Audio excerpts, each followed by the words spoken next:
Grand Rising, everyone. Natalie coming to you live. Spirit and coffee. Got my coffee here. Yum. Oh, I have been drinking my coffee black, and it's been phenomenal.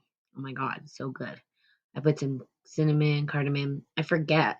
Sometimes I start using creamer, and I'm like, then I go to the black coffee, and I'm like, dang, this is good.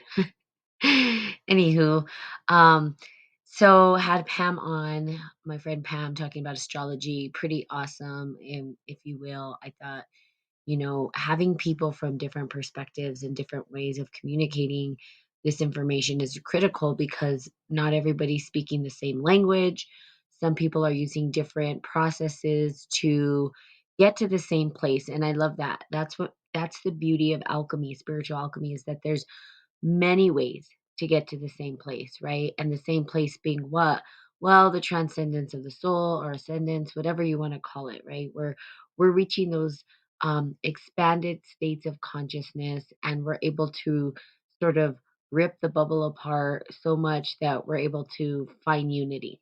And I'm changing the language a little bit here because I don't think there's levels of consciousness. Is something that I'm um want to contribute if somebody's not already doing it. I'm sure somebody's already doing it because if I'm thinking it, of course, other people are thinking it. But consciousness itself, I think, is contracted or expanded, and I think that gives us a better way to describe what consciousness may, or closer to what consciousness is. We don't really have. Nobody knows what consciousness is. We can't really put a word on it, and people don't agree 100%, um, especially in academia, what consciousness is. Scientifically, it has a different meaning. You have psychology, sociology, they might label it something a little bit different. Some people believe that everything has consciousness. Some people only believe that, human species and animals have consciousness. So there's this whole array, but for me, I say it's very easy if we just say that there are a contracted consciousness and expanded consciousness. And contracted would be the tiny, tiniest particles, maybe minerals, even smaller than that, right? When we go down to like the quarks in quantum physics, all the way to the big stellar bodies, right? These big, beautiful um, stellar suns that are created and the material. And because we are created from stardust, literally, that because of that, their complex consciousness does sort of arise from that, and the consciousness starts to expand, not necessarily levels, right? We wouldn't say that a grain of sand has a level of consciousness. I would say it have a contracted um, consciousness. So looking at those different things.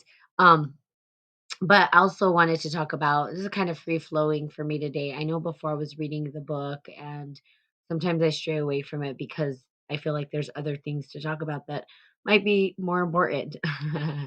um, but I want to talk about mythical experience and why mythology is so important in our understanding of the world, and why we had storytellers in ancient times, because these storytellers were the ones who gave us a narrative. They gave us, we symbology. They gave us those metaphors. They gave us an understanding of how we fit into the equation in the world, and that no longer exists necessarily within the current context of the Western world. And the reason why, it's because there was this huge separation, and people know this, between religion and science, and there was a split between it. And what ended up happening is there was this duality that was sort of created, and it was like the spiritual had no place for science, science had no place for religion. And now what we're starting to see is that science is not necessarily looking to religion, but looking to the mystics, and looking to mystical experience, and looking at the ancient mysticism to describe what's happening in science, because now they don't know. Okay, so it's good because within the mystical experience, we have these metaphors, we have these narratives, these stories that kind of help us move through the world. They help us to grow, they help us to understand where we fit in to this narrative. And I think people are constantly searching, well, who am I? Well, you're everything and nothing, right? At the same time. And those two concepts are like, well, that's a paradox. How could I be nothing and everything? And when you understand sort of how it might operate, if you put some structure to that, you might understand what that means. The structure being your body being the vessel of nothing that has the potential for everything to move through it. And by everything, I'm talking about these greater mythical stories that get played out. Now, Carl Jung, okay, I'm not a Jungian analyzer. I don't analyze Jung's work, and there's some things I don't agree with Jung as well. However, he tapped into the spiritual alchemy and creative potential, and he started to reincorporate what I believe is mythical experience. So, and he called it archetypal patterning. That's what he would call the archetypes, right? How these archetypes or motifs play out within the subconscious mind or the collective conscious. And that right there is how our lives get played out in some form. Now, here's what's important, and I'm going to tell you from my perspective and from my story, how you guys can utilize it in your life to help you. Like, literally, it could be a roadmap for you to maybe escape the current patterning that you're under. Maybe it's a mental construct, maybe it's the family construct, maybe it's the programming that you're trying to understand how to break free from. And you have tons of people who say, break free from the program, free your mind, liberate your mind, ascend. And they're teaching you all this stuff. And the reality is that we are sort of stuck in a narrative. And how do we know that? Well, we communicate through symbols, right? We have symbols everywhere, and language is symbols, and the vibration and tonality of us describing things are really symbols. So even me talking now, somebody constructed these symbols, and it allowed me to communicate my experience. So that storyline that we create is really the experiences that we're having, and it could be in the dream world, it could be in your own personal waking world, it could be happening in the collective unconscious, it could be happening in the unconscious mind, it could be happening in the conscious mind, it could be happening in the subconscious mind. So there's all these places where narrative happens, right? So we look at the dream world and there's a narrative going on, right? We have, if for people who dream, I dream every night, remember my dream every day, one of those people. And so when we're dreaming, that's a narrative. Now, the narrative plays out in storylines. There's storylines, right? And so we can say there's some kind of a myth, right? There's something happening there. There's characters that are showing up. Well, the same in our waking world. Okay. So the myth gives us a narrative, a kind of a holding place, a context, a container in which we can see our life. Really kind of important in a lot of ways. Hey, Nightfire, how are you? Hey, whoever's on Facebook, say hello. Cheers to you. I'm gonna take a sip of coffee. Okay, so there's great myths that are already out there that you can start to look at, and you can ask yourself, what myth might I, relate to? Because it gives us some indication about what's to come next.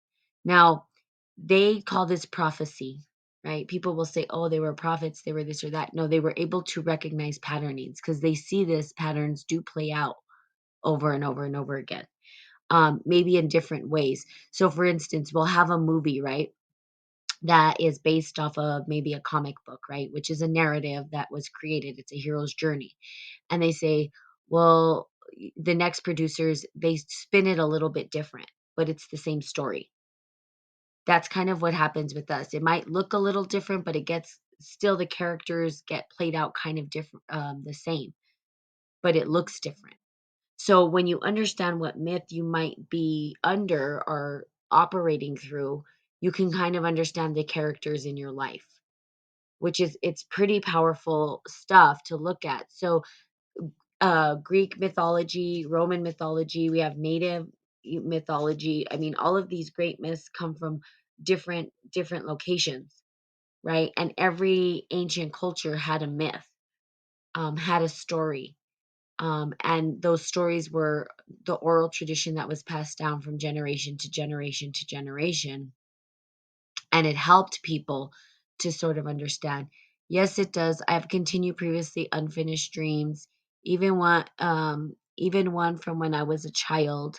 I have talked to multiple people who claim to have full control over their bodies or avatars, as you suggest, and can even play out their dreams as they see fit. Yes, and lucid dreaming, and even in the waking world, we have the ability to do this. And I was on a podcast the other day with some individuals who invited me into their chat. Um, and the person who was speaking was talking about the context, and the context being that greater space of we are the creator of the narrative. We become the master of the narrative. We are able to, it's so when you master this stuff, it's like that, right? We have control. And I don't want to say control in the way that we can control others, which you could, but we can't control the everything, but we can control the everything within our world, if that makes sense. Because it's greater. There's a greater thing happening, but we can embody the context of that happening and flow. The context being that we become the everything and the no thing. But the manifestation, and that's where manifestation, it really truly exists. I know people talk about manifestation all the time, law of attraction, all that kind of stuff. And the reality is it's not as easy as it seems because it takes a lot of work to get there. You don't just get there overnight. It's not just a one-time thing where you pray and hope something comes. It's not how it works. You have to understand who you are in the narrative and how things are getting played out, right? Just like the characters in the dream. You're all of them, but you're none of them, which is like, how does that work, right? How did I construct these whole worlds that I go to in my dreams? Where did they come from? How did they arise? Well, I'm the creator of that.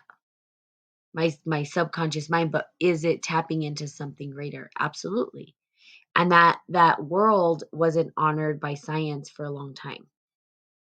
Psychology being the only maybe area of study or philosophy that said, hey, let's really look at that.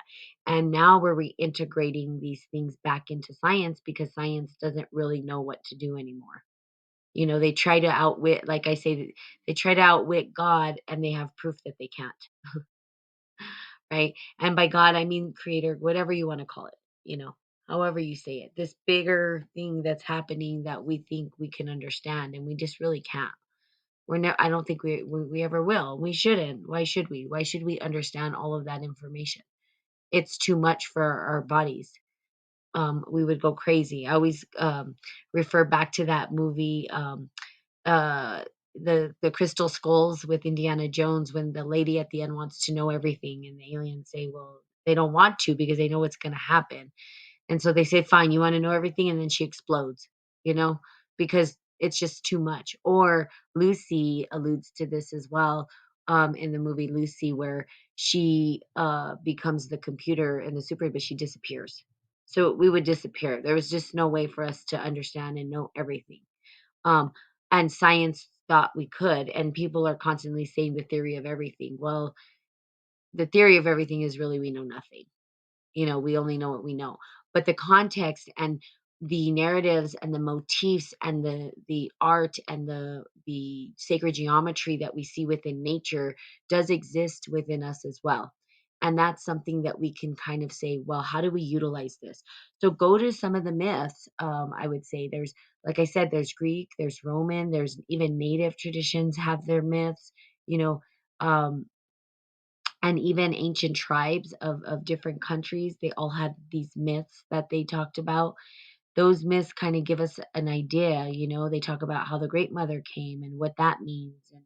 And you know, I think with Greek mythology, which is, you know, kind of something we looked at, there's, you have Zeus. I mean, you have this whole pantheon of different motifs and people. What they did is, rather than understanding that these myths were a way for us to understand the world, glorified them as gods, and then, you know, forgot that no, that's not, I mean, that's not really what was happening. What was happening is they're saying, here's a way to deal with the world.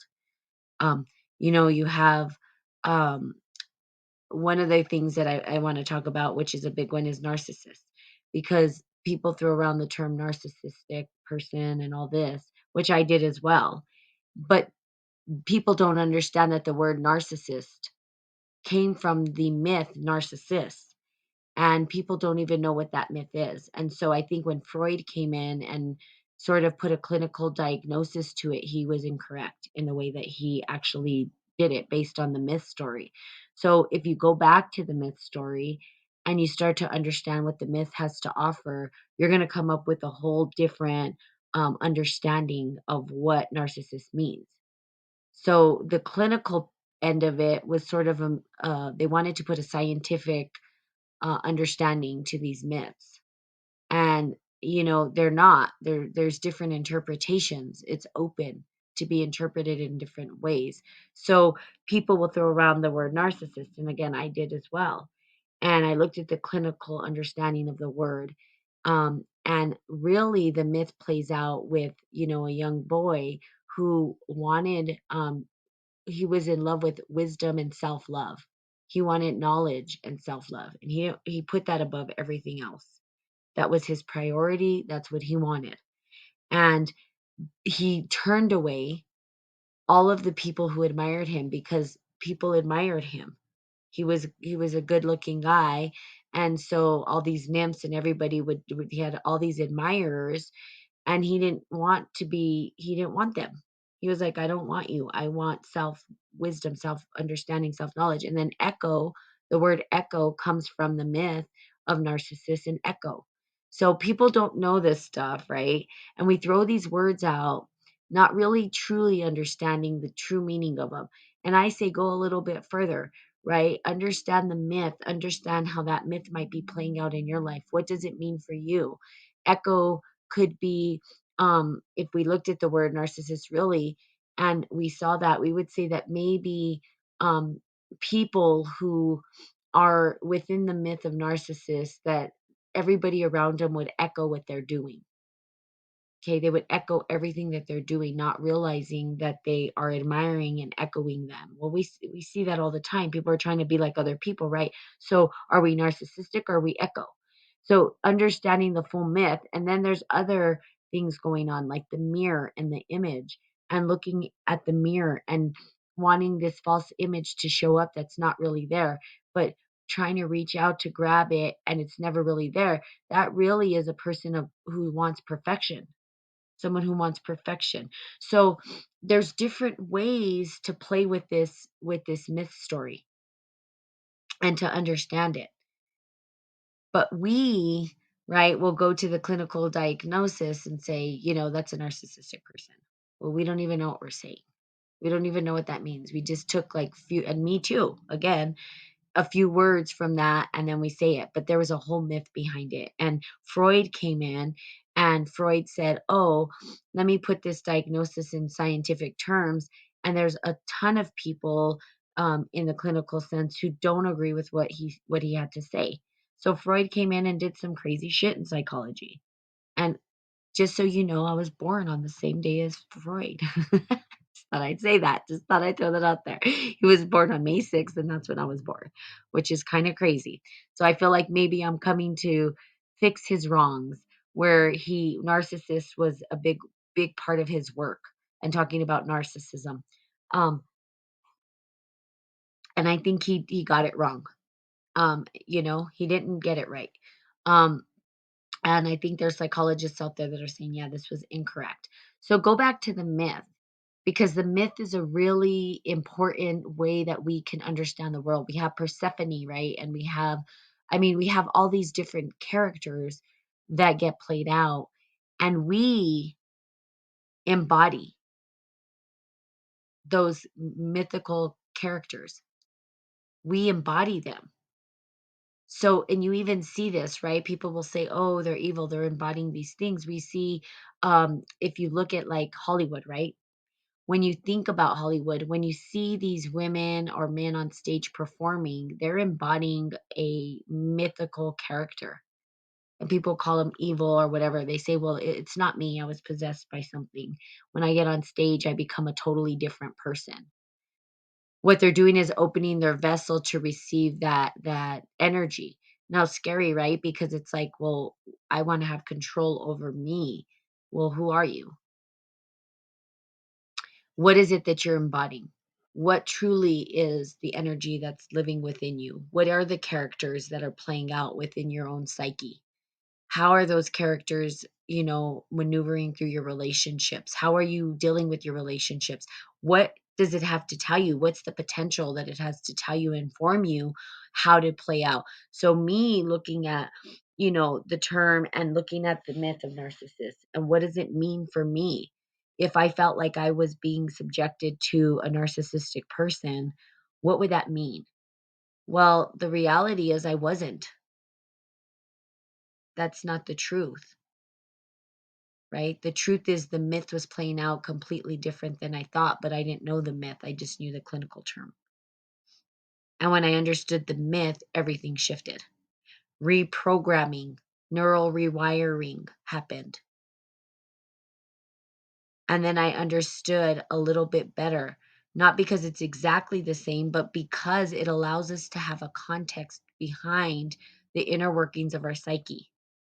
So these myths play out over and over and over again. We call it the hero's journey.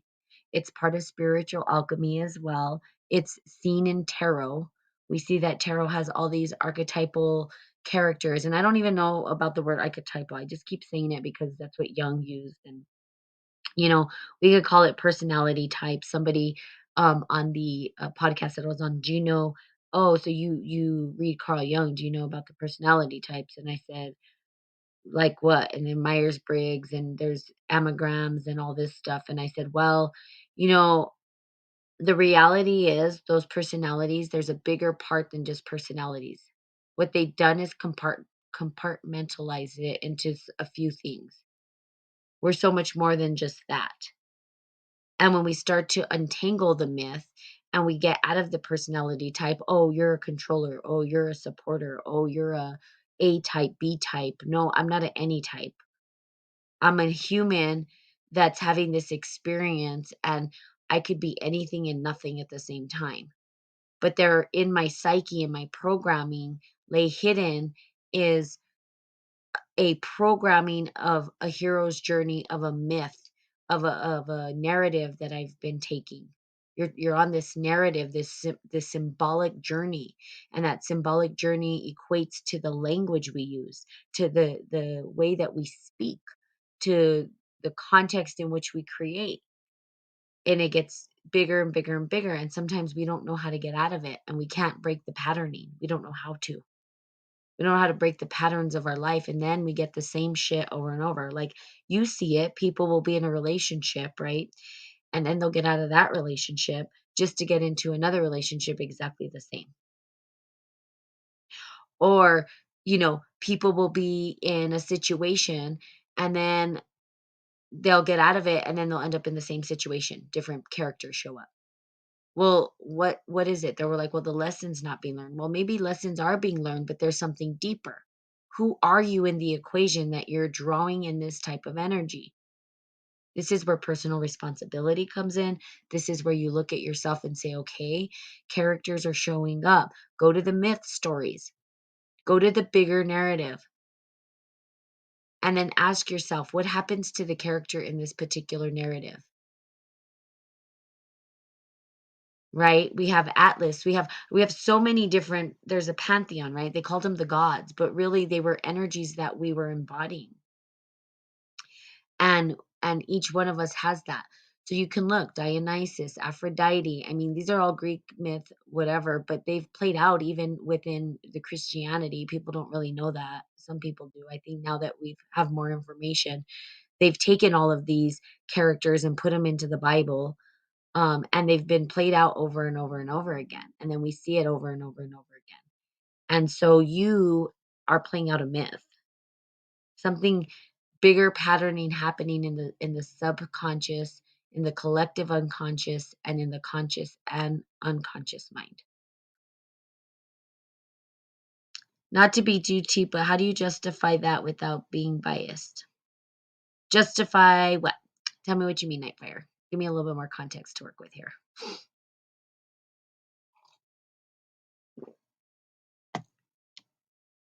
because we do have biases. You can't I don't know that we can live without bias. I think that's part of our nature. And to be bias free would be to sit in the Alps, sit on the top of a mountain with your eyes closed in perfect harmony forever. It's not the case. We live in a world. So we have biases, we have judgment, and I think people are afraid of those words because they're afraid they're wrong, and they're not. They help us to survive. Like we as a species wouldn't survive without all those things. But but I don't know exactly. I'm not 100% sure what you're asking with that question. So just if you can give me some more, write some more so I can understand what you're asking. And please be too deep. There's no such thing as too deep, you know? That's me. Deep, deep, deep. Some people tell me I'm too deep all the time. They're like, dumb it down. I'm like, and then someone said, don't dumb it down. I said, I'm going to dumb it down. I'm just going to speak the way I speak. Also, well, I'm waiting for you to think. People have different ways of communicating the same thing. So language is important. So you will radiate or magnify towards people who are speaking something that you understand. Now, when we look at the ancient individuals who have reached a state of transcendence, we see that they were able to reach the masses. They created a language that was common for everybody to understand. And that's the trick. But there are individuals left and right sort of saying the same thing using different language. And right now we don't have a specific language that can describe a new narrative. We need a new narrative, new symbols, new language. So my language is completely different than the way that I talk about this is different than even Carl Jung would talk about it, than even um, who else do we have? Walter Russell is someone that I follow, or these alchemists, or Manly P. Hall, or who whatever. Even these people that no one liked, these alchemists like Aleister Crowley or Israel Regardie and all these individuals, they had their way of speaking about it. I have my way of speaking about it. And right now we have individuals left and right speaking in different tongues, different language. And so for us to understand the narrative, we're sort of constructing our own language. We even have integral theory right now where the language they're speaking of, and I don't agree with their language in a lot of ways because the language itself will have a result or consequence in how we operate in the world. Language creates, it gives us the context in which to describe our experiences, and that can be distorted because, of course, our perceptions are all different. And so it's really hard, right? Everybody's going to have sort of this, but a collective narrative will start to surface. And that collective narrative will be the paradigm that shifts our consciousness in the world altogether. And that's where we see right now. Um, so, when we think about, I guess, did I answer your question, Nightfire? Obviously, because I don't see you writing anything else. Um, so yeah, we are biased. You can't, we have, they call it the unconscious bias. And they talk about that particularly in, um, what is it? When they're talking about oppression. So the unconscious bias, and there's tons of them, and we have them, but it keeps us to survive. If I drive up to um, a gas station and I see somebody that I feel is sketchy, right, going in and then comes running out, my bias is going to be, oh, that individual stole something or is dangerous. Well, that bias will help me to survive. What they may not be, and it may be a judgment, but that judgment's kept me alive. What if they did? What if they had a gun? What if they didn't? Okay, so but recognizing your biases is important too, especially when they're not justified or needed. And I think that's kind of where the distinction is there. There's times like, for instance, um, where bias really shows up and it's unjustified is, in race, right? When we talk about race, which we're really all one race, but when we talk about color, right? When we talk about color of skin, we see that happens. We see that show up. And people have a bias towards a color, right? They created it. That was a construct of us. It didn't have to be that way. Or we look at classism, right? If we look at different classes of people, like if you go to the slums, right? When I lived in, you go to the slums, there's this bias about those individuals. Is it unjustified? Yeah, you don't know how they are until you talk to them, right? Each individual has their own, just because they come from a slum doesn't make them a bad person, right? Or just because they come from poverty, or even the people on the top. I kind of it's funny, there's that, quote that they're like, "My dad always told me to treat the janitor like I treat the CEO," and I'm like, "Really? I was always told to treat the CEO like I treat the janitor," because I always had this, um, disgust for people at the top because I thought they were corrupt, right? And so there's a bias there. And for me, I was constantly questioning authority. I didn't like authority, and I thought, "No, you don't get to tell me. You don't get to bark at me orders." So, um, and think that you can do this, and then you're not even doing it. So don't if you're not practicing what you preach, don't tell me what to do, right? So that was my construct, but I had a bias towards them. And my bias and judgment, was it unjust? Of course, because I don't know them. I don't know the people at the top. There could be some really great people that are CEOs, CFOs. In fact, I do know great people, but those biases sort of can be unjust. And when we recognize them and talk about them, we liberate ourselves from it. And we also are able to reflect and grow in consciousness, right? Because our judgments are fine. Judgments happen. Again, we needed them to survive. We had to judge if we're gonna get eaten or not eaten, if we should go to the cave or not. Um, but we've created, these judgments that don't need to be there, and out of fear of what? Death, pretty much. So yeah, so it's there, and that's okay. Remember, this is not right, wrong, good, or bad. That's another thing we talked about on that podcast was the right, wrong, good, bad. It's hard to get out of that understanding, especially when you're talking about bigger things like, sex trafficking. We're talking about pedophiles and all these things. It's like, well, that's not right. I don't think it's right.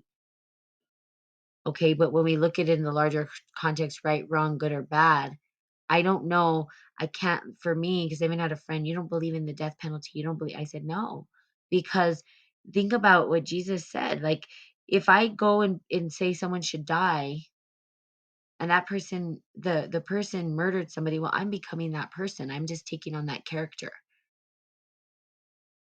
So I don't know what happened to that individual that led them to that, right? But I can't judge that. I can't judge it, and I can't say you're wrong. That's not up to me. Do I inherently think it's wrong? Yes. Would I do it? No. Like, my moral principle says that's not right. But that individual somehow felt justified doing that. Why?